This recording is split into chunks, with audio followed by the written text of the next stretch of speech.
হিসাব। এরকম ইবাদত থেকে তওবা করে ফিরে আসতে হবে, অন্যথায় তওবা পরিত্যাগ, এরকম ইবাদত পরিত্যাগ করতে হবে।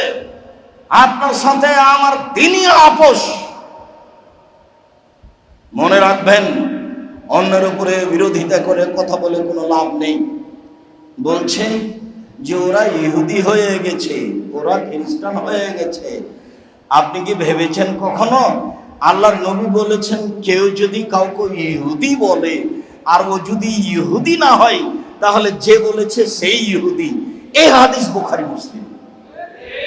আপনার বাঁচার পথ কি?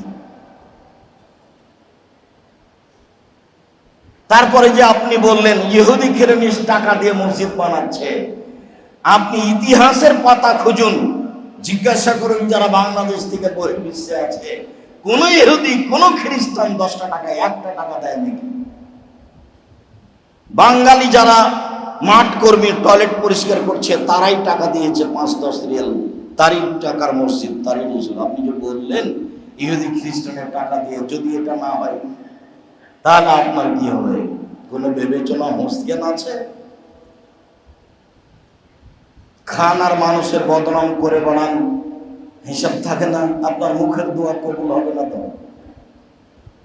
আপনার মুখখানি খারাপ, আপনার মুখখানির নাম হলো দোমুখা, আপনার মুখখানির নাম হলো মুনাফিকি মুখ। এই মুখে 2টা জিভা থাকবে বিচারের মাঠে আগুনের। আমি এই কথা বলিনি, এই কথা মুহাম্মদ সাল্লাল্লাহু আলাইহি ওয়াসাল্লাম বলেন। এই মুখে আপনি আল্লাহকে কি বলবেন? বলার জন্য তো একটা প্রস্তুতি থাকতে হবে। সম্মানিত মসজিদের মুসল্লি, বিষয়টি বিবেচনা করে আল্লাহকে হিসাব করে বিবেচনা করে ডাকুন। আল্লাহ ডাকে সাড়া দিবেন, এ কথা আল্লাহ তাআলা বলেন, এ কথা মুহাম্মদ সাল্লাল্লাহু আলাইহি ওয়াসাল্লাম বলেন।